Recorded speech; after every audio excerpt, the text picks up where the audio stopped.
할렐루야. 오늘부터는 성경과 인문학의 만남이라는 전체적인 주제를 놓고 여러분과 3번에 걸쳐서 고대 신들의 이야기를 여러분과 함께 나누고자 합니다.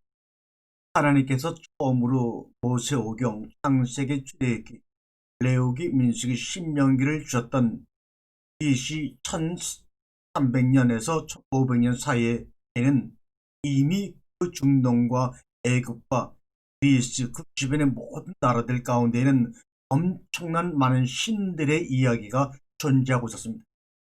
또한 각 나라마다 다른 이름의 명칭을 가지고 신들을 섬기고 있었던 그런 환경 속에서 하나님은 자신을 과연 어떻게 소개하고 계시는가? 그 수많은 이름도 일일이 기억할 수 없는 많은 신들을 섬기는 그들에게, 또 그러한 나라 속에서 400년 동안 종살을 하고 방금 출애굽한 이스라엘 백성과 같이 따라오는 모든 이방 민족들에게 자신을 어떻게 계시하실 것인가 고민하셨던 하나님의 마음에 치근함을 느끼기도 합니다. 그런데 하나님은 그 당시에 가장 흔하게 썼던 신이라고 하는, 또 그것도 모자라서 많은 신들을 하나로 엮어서 부르는 신들이라고 하는 엘름이라는 이름을 서슴지 않고 창세기 1장 1절에 사용함으로 말미암아 자기 자신에 대한 정체성을 과연 광야에 나온 이스라엘 백성들에게 이해를 제대로 시켰을까?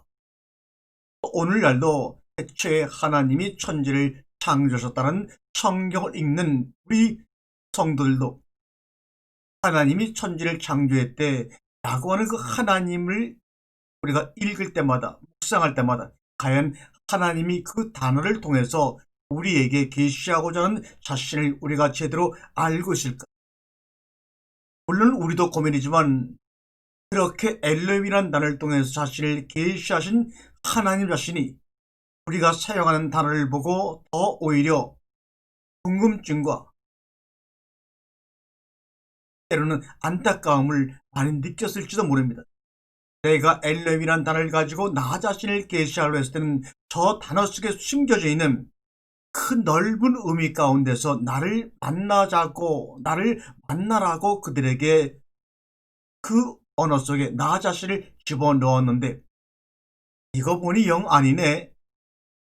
아직도 글자의 겉에만 머물러 있지 그 속에 숨겨 있는 나 자신에 대해서는 저들이 잘 모르고 있네. 하나님이 엘로힘이라는 말을 다시 사용하시면서 하나님이 천지를 창조했다고 했을 때 그 하나님은 바로 우리에게 궁극적으로 아버지라는 모습으로 아버지의 이름으로 불려지기를 원했지만, 지금도 우리는 그 아버지의 마음을 알지 못하고 있는 것 같습니다. 그래서 3번에 걸쳐서 모세가 하나님으로부터 돌판의 말씀을 받기 전까지 그 주변의 많은 나라들이 사용했던 고대 신들의 이야기를 짤막짤막하게 나누면서 좀 더 창세기 스스로 엘로힘이라는 이름으로 계시하셨던 하나님의 계시를 확실하게 우리 가운데 알기를 원하는 마음으로 이 시간을 시작해 보겠습니다. 우리가 고대 근동의 신들의 이야기를 알기 전에 이렇게 한번 스스로 질문해 볼 수가 있지요. 도대체 나는 뭔가? 무엇이 나고 도대체 무엇이 죽는다는 것인가? 숨 한번 들이쉬었다가 내쉬지 못하면 죽는 게 사람 아닌지요?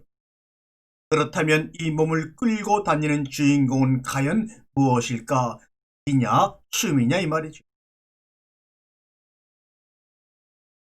내가 날 모른다면 내가 추구하고 내가 지니고 있는 세상의 명예와 권세와 부귀와 모든 것들이 무슨 의미가 있겠습니까? 내가 나를 알 때야 비로소 내가 가지고 있던 명예와 권세와 부귀도 의미가 있는 것 아니겠습니까? 그래서 부처는 이렇게 말씀했습니다. 젊은이들이여, 잊어버린 폐물을 찾는 일과 자기 자신을 찾는 일 중 어느 것이 더 중요한가? 라고 말합니다. 여러분 한번 대답해 보세요. 여러분들이 잊어버린 폐물과 권세와 명예를 찾는 일과 자기 자신을 찾는 일 중 어느 것이 더 중요한가 대답해 보세요. 나는 죽고 이 나의 참 자기를 바로 알 수만 있다면 이 죽음은 복 중의 복 아닙니까? 그래서 우리 하나님께서도 창세기 장에 죽고 죽으리라고 말씀합니다. 너희가 선악과를 먹고 선악과를 직면함으로 말미암아 너 자신을 바로 알 수만 있다면 너에게 내린 이 지금 죽고 죽으리라는 저주가 아니고 심판이 아니고 바로 복 중의 복인 것을 알기 원하시는 이 하나님 아버지의 마음을 우리는 언제나 알게 될고, 세상 사람들이 말하는 죽고 사는 게 뭡니까?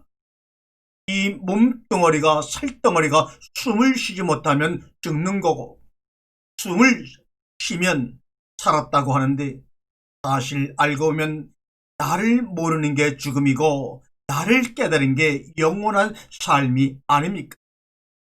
내가 누구인지 모르면 산 게 아닙니다. 죽음을 알면 그것이 바로 생을 아는 것이고 생을 알면 죽음을 아는 것입니다. 물방울이 물로 돌아가고 물이 다시 물방울이 되는구나. 큰 물방울도 있고 작은 물방울도 있고 오래 남아있는 물방울도 있고 금방 꺼져버리는 물방울도 있구나. 하늘로 올라가 물방울이 구름이 되고 이슬이 되어서 내려오고 비가 되어 천지를 적시는구나. 물과 물방울이 불이 아닌 것처럼 생과 사는, 생과 죽음은 불이 아님을 알고 있는가? 돌을 던지면 개는 그 돌을 쫓고 사자는 돌 던진 사람을 문다고 합니다. 어리석은 사람은 말을 따라가지만 지혜로운 사람은 말 속에 숨겨져 있는 뜻을 따라가게 되어 있습니다. 하늘에 어떨 때는 뭉게구름이나 새털구름 또는 어떨 때는 검은 먹구름이 일어나지만 아무런 흔적이 남지 않습니다. 마찬가지로 우리가 살면서 마음속에 슬픔과 기쁨, 때로는 괴로움과 분노, 또는 사랑하는 마음과 미워하는 마음 등 온갖 변화가 난무하지만 그 변화가 지금 어디에 있습니까? 내 마음에 무슨 흔적이 남아 있는가 그 말입니다. 허공이 텅 비어 있기 때문에 그 가운데 온갖 새들이 자유롭게 날고 바람이 불고 꽃은 붉게 피고 버들은 풀이며 가을이 되면 낙엽이 지는 것입니다. 당신의 마음은 지금 무엇으로 그리 가득 채워져 있습니까? 벌의 눈에는 세상이 타오로 찌그러져 보인다고 합니다. 벌의 눈은 홀눈이 아닌 수천 개가 모여서 이루어진 견눈이라고 합니다. 그래서 곤충이 바라보는 세상은 모자이크 같다고 합니다.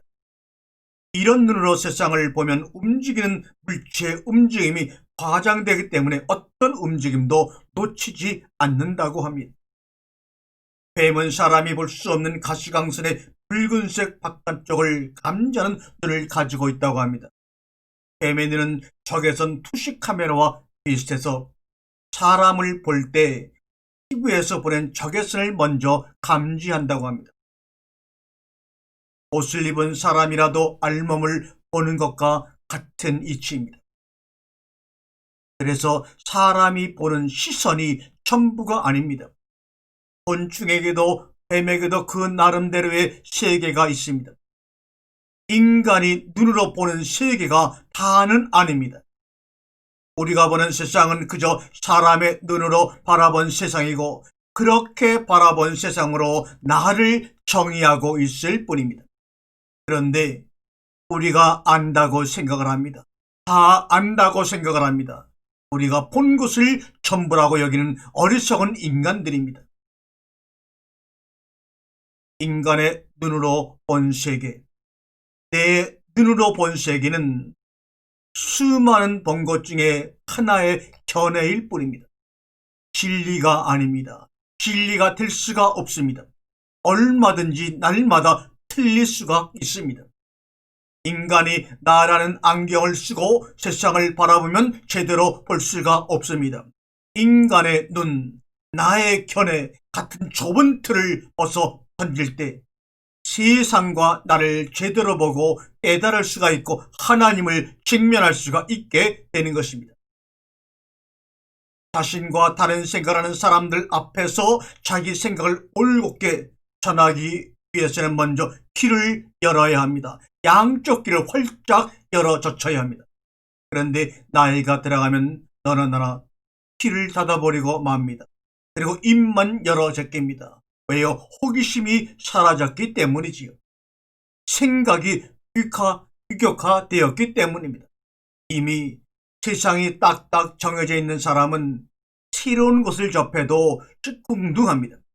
속된 말로 꼰대가 된다고 하는 것이지요. 이 방송을 듣는 수많은 여러분들 중에는 그런 꼰대가 없기를 바랍니다. 요새는 시체말로 젊은 꼰대들도 많은 것 같아요. 사람의 소리를 듣지 않고 또 듣지 못하고 스마트폰에서 들려주는 유튜브에서 들려주는 각종 영상과 소리에 중독되어 있는 사람들도 신종 꼰대들입니다. 현실 속의 사람의 소리, 만물의 생생한 소리를 듣지 못하고 가상 현실 속의 소리와 사람을 마치 진짜 현실인 양 여기며 살아가는 사람들에게 과연 지금부터 이야기하려고 하는 고대 근동의 신들 이야기는 얼마나 현실성 있게 들릴까 생각을 하며 이야기를 이어가도록 하겠습니다. 말과 사람이 경주라면 100번 다 말이 이기지요. 사람이 말을 이기는 방법은 오직 하나입니다. 말을 올라타서 말을 다스리는 것뿐입니다. 그렇다면 가상현실 시대, AI 인공지능 시대에 사람이 이기는 길은 그 인공지능을 가상현실을 올라타고 사랑과 관용 때로는 사람에게 줘주는 것, 이것이 바로 AI 인공지능을 올라타는 모습입니다. 왜 신들의 이야기를 하면서 해필이면 고대 근동의 신들 이야기라고 하는가? 또 그리고 그 당시를 왜 고대 근동이라고 이야기를 하는가? 또 먼저 말씀을 드리지요. 문명이 쇠퇴를 하면서 고대 근동의 세계는 오랫동안 사람들의 기억에서 잊혀진 채로 수많은 세월이 흘렀습니다. 불과 200년 전 1800년도까지만 해도 고대 근동 세계에 대한 지식의 거의 대부분은 기독교 경전인 구약 성서에 의존해 오고 있었습니다. 그리고 2차적으로는 고대 그리스의 역사가인 헤로도토스, 기원전 5세기 사람과 기원 후 1세기 사람 유대의 역사가 요세푸스 및 초기 교회 교부 시대 사가인 요세비우스 등과 같은 고전적인 저술가들의 간접적인 정보나 여행가들의 여행 이야기들에 의존을 하고 있었습니다. 그러나 그러한 정보들은 지극히 단편적이고 부분적인 것들이어서 고대 근동세계 전반에 관한 포괄적 이해를 돕기에는 너무나 불충분했습니다. 그저 오랜 옛날에 그런 세계가 있었나 보다 하는 할머니들이 들려주는 옛날 이야기 수준을 벗어나지 못했습니다. 그러다가 고대 그리스와 로마의 버금가는 거대한 문명이 존재했다는 놀라운 사실들이 하나하나 드러나기 시작한 것은 불과 300년 정도밖에 안 됐습니다. 1798년에 이루어진 나폴레옹의 이집트 정복 원정에 써 있습니다. 보통 때처럼 나폴레옹은 자기 주변에 고대사의 밝은 학자들을 늘 대동하고 전쟁에 나가는데, 이때도 나폴레옹은 나일강 삼각지의 로제타라고 하는 마을에서 큰 게 특이한 현무암 석비를 발견하게 되었습니다. 이른바 우리가 알고 있는 로제타 스톤이라고 부르는 것이 바로 그것입니다. 이 로제타 스톤은 이집트의 포톨레미 5세가 기원전 1996년에 발표한 법령과 왕의 공덕을 기리는 내용을 담고 있는 석비입니다. 그런데 참으로 흥미롭게도 이 석비는 동일한 내용들을 세 개의 다른 언어로 기록하고 있었다는 것입니다. 가장 맨 윗부분에는 고대 이집트의 정형적인 상형 문자로 기록하였고, 중간 부분에는 이집트 일반 대중들이 사용했던 민중 문자로 기록을 했고, 맨 마지막 칸에는 그리스 문자 헬라어를 사용해서 석비의 내용을 기록했습니다. 이 석비에 새겨진 이집트 문자들은 프랑스의 쌍폴리옹이라는 사람에 의해서 완전 해독하게 되었습니다. 이때부터 이러한 관심은 마침내 메소포타미아 지역과 시리아, 팔레스타인 지역까지 확장되게 되었지요. 메소포타미아 지역의 발굴은 프랑스에 의해서 처음으로 시작이 되었습니다. 비록 이 시기에 18세기 말경의 발굴 작업이 보물찾기 수준을 넘지는 못했고, 발굴 기술이 미약하여 유물이나 유적지를 심하게 파괴하는 결과를 초래하기도 했습니다. 이렇듯이 19세기 초부터 시작된 고대 근동세계의 발굴은 한층 발전된 발굴 기술에 의지하여 지금까지도 계속하여 이루어지고 있습니다. 그런데 왜 이 지역을 사람들은 고대 근동이라고 불렀던 것일까? 또 그렇게 부르고 있는가? 그것은 이 지역의 발굴과 그 결과에 대한 연구가 주로 프랑스, 영국, 독일 등의 유럽 지역 학자들에 의해 주도되었기 때문입니다. 유럽 학자들의 시각에서 볼 때 고대 문명의 발상지인 비옥한 초생달대는 근동과 가까운 동쪽에 있던 땅이었기 때문입니다. 지금 와서는 미국 학자들의 비중이 점차 커지고, 또 중동 지역 학자들의 역할도 무시할 수 없는 까닭에 고대 근동이라는 말 대신에 고대 중동 또는 고대 중근동이라는 표현을 사용하자고 하는 주장도 지금 조금씩 나오고 있습니다. 우리가 고대 문명의 신들을 살펴보려면 먼저 고대 문명의 발원지인 수메르를 빼놓고는 시작할 수가 없지요. 수메르는 메소포타미아 문명의 발원지에 해당하는 곳입니다. 지리적으로 본다면 수메르는 메소포타미아 하부 지역을 지칭하는 이름으로 바그다드 북쪽으로부터 페르시아만에 이르는 지금의 이라크와 거의 일치하는 지역입니다. 그러나 정작 수메르 사람들은 처음부터 이 지역에 거주하던 자들이 아니었습니다. 그들은 기온을 알 수 없는 곳으로부터 이 지역으로 이주한 자들이었으므로 셈족이라 할 수 없는 자들이었어요. 그러나 그와 동시에 그들은 다음 세대의 셈족에 의해 철정에 달한 고대 메소포타미아 문명의 기초를 이룬 사람들이었습니다. 그러면 메소포타미아는 지리적으로 어떤 특징을 갖고 있는 땅인가? 먼저 메소포타미아라는 표현은 두 개의 헬라 낱말이 합쳐져서 만들어진 단어입니다. 곧 메소스라는 단어와 포타무스라는 단어가 합쳐져서 이루어진 것이죠. 쉽게 말하면 두 개의 강 사이에 있는 지역이란 뜻입니다. 즉 티그리스 강과 유프리스 강 두 강 사이에 있는 지역이란 뜻이 바로 메소스포타모스, 메소포타미아라는 뜻입니다. 기원전 3500년대에 시작된 수메르의 문명은 이 티그리스 강과 유프라테스 강을 중심으로 꽃을 피웠고, 메소포타미아 문명의 모판 역할을 하였지요. 바로 이 지역에서 시작하여 근방에서 창세기 2장의 에덴 동산 이야기로부터 신약의 모든 이야기가 펼쳐지는 장소로 등장하게 됩니다. 기원전 3000년경의 수메르는 문명 초기에 이미 우리가 상상할 수 없는 도시 문명을 가지고 있었습니다. 수메르는 여러 도시 국가가 하나로 이루어졌다는 사실이 그에 증명되고 있습니다. 대표적인 도시의 국가는 우리가 아브라함이 나오는 창세기 11장 28절에 우르라는 도시와 우룩이라는 도시와 엘렉이라는 도시와, 이 엘렉은 함의 손자인 니무르기 정복한 도시인데 창세기 10장 10절에 나오는 도시입니다. 그 다음에 이신, 라르사, 라가시, 시파르, 리프라, 엘리드, 키시, 이런 많은 도시 국가가 모여서 수메르라고 하는 문명을 만들어내고 창조해냈습니다. 그러나 그러한 수메르의 문명의 영화는 오래 가지를 못했습니다.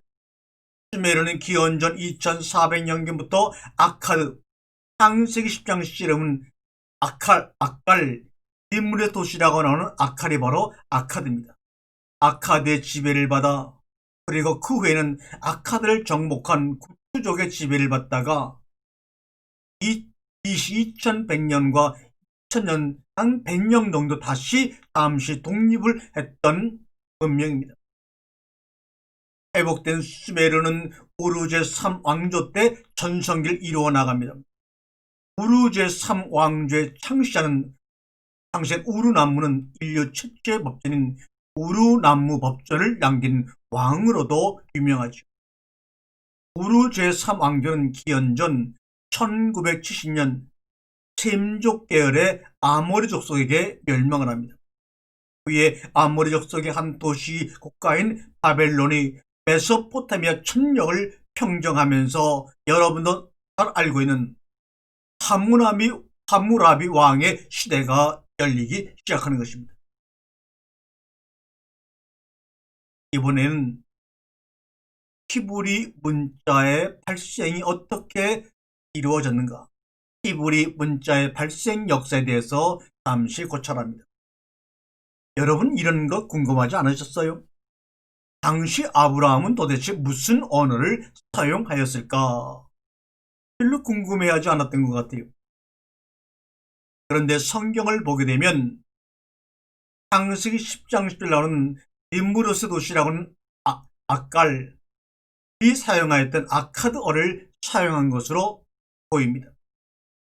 이라크 북쪽 아카드 부족에 사용한 아카드어는, 이거는 셈어족이며 고대 메소포타미아, 특히 아시리아인과 바벨리아인들이 사용하였던 언어가 바로 아카드어입니다. 그래서 아시리 바벨로니아어라고도 부릅니다. 이 아카드어를 아브라함은 최초로 사용한 것으로 나타나 있습니다. 최초에 검증된 셈어족의 언어인 이것은 고대 시메르어에서 유래한 서령 문자를 사용한 것입니다. 언어의 이름은 메소포타미아 문명의 주요 중심 도시, 고대 도시인 아카드에서 유래하였기 때문에 아카드어다, 이렇게 이야기를 합니다. 아브라함은 아카드를 처음으로 사용하기 시작했습니다.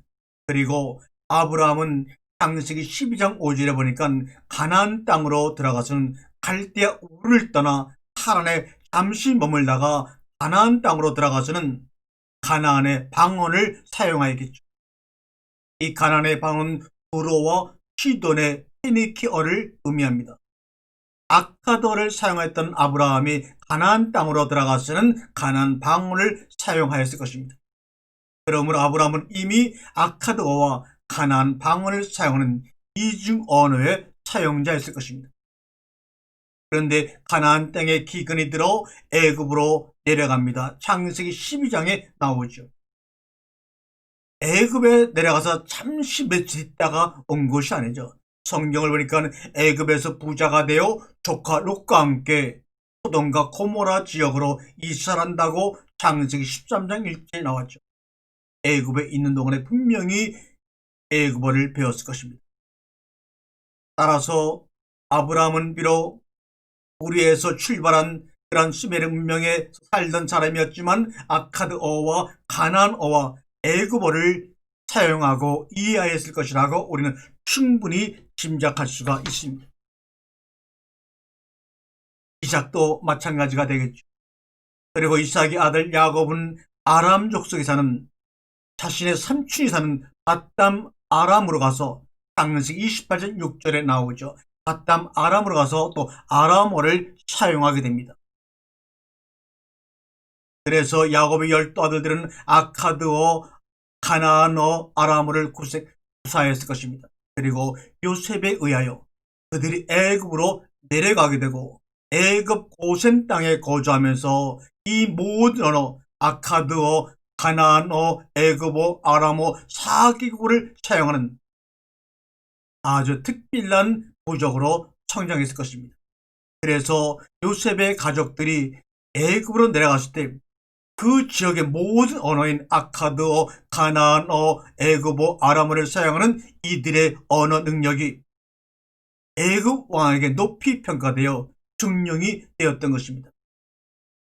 이런 네 개의 모든 언어가 종합적으로 이스라엘 고유 언어인 북한 히브리어로 광야 40년 동안에 탄생한 것으로 우리는 분명히 측측해 볼 수가 있는 것입니다. 그러므로 광야 40년은 훈련의 기간이자 언어 탄생의 기간이라고도 할 수가 있는 것입니다. 아브라함 시대의 문자에 대해서는 창세기 23장 16절과 18절에 나타나는 바 해적 속의 막벨라 굴 매매 사건에서 문자를 사용하고 있음을 확실히 지시하고 있습니다. 요셉 시대 애굽이 문자를 사용하였을 경우는 창세기 47장 20절에서 7년 기간 동안 곡식을 주고 소유지를 매매하는 과정에서 문자 사용 없이 이루어졌을 것이라고는 전혀 생각해 볼 수가 없는 것입니다. 아무튼 히브리어는 페니키아 문자의 직대로서 세모족의 각종 문자의 원형이 된 아람 문자에서 파생 발전된 것으로도 생각이 됩니다. 이러한 문자로는 히브리어 문자, 아람 문자, 부르지아 문자, 아르메니아 문자, 시리아 문자 등이 있습니다. 지금도 여전히 사용되는 히브리 문자는 정사각형 히브리 문자라고 불리는 형태에서 유래가 되었습니다. 이 정사각형 히브리 문자는 이스라엘 사람들이 바벨로니아 포로로 잡혀 있을 때 BC 580년경에 배운 아람 문자에서 그 원형이 생겨난 것으로 봅니다. 정사각형의 히브리 문자는 그리스도교 초기에 표준화되어 지금까지 거의 변하지 않은 채 남아 있습니다. 오른쪽에서 왼쪽으로 쓰는 히브리 문자는 모음을 나타내는 문자는 없지만 22개 가운데 4개는 장모음을 나타낼 때 사용되기도 하지요. 나머지 모음은 16개 다른 구별 부호를 좌우 아래 왼쪽 등에 붙여서 또한 나타냅니다. 아람어는 기원전 10세기부터 시리아 등지에서 등장하여 지내다가 기원전 6세기에 등장한 페르시아 제국의 국제 공용어가 되면서 당시 유다인들의 언어가 되었습니다. 구약 성서의 일부 즉 에스라와 다니엘서 창세기 한 구절 그리고 에레미야 한 구절이 아람어로 적혀있고 예수님도 아람어를 사용하셨습니다. 그래서 예수님이 돌아가실 때 엘리 엘리 라마 사막다니 이것도 아람어로 말씀하신 겁니다. 히브리어 성경에 쓰여진 시편 21편 1절을 엘리 엘리 라마 아짜부타니를 엘리 엘리 라마 사박타니라고 말씀하신 겁니다.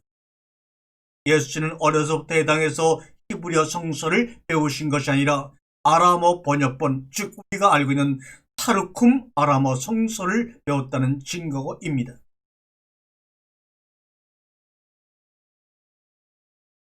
우리가 다음 시간엔 시메르 사람들이 섬기던 신들에 관해서 우리가 한번 알아보도록 하겠습니다. 감사합니다.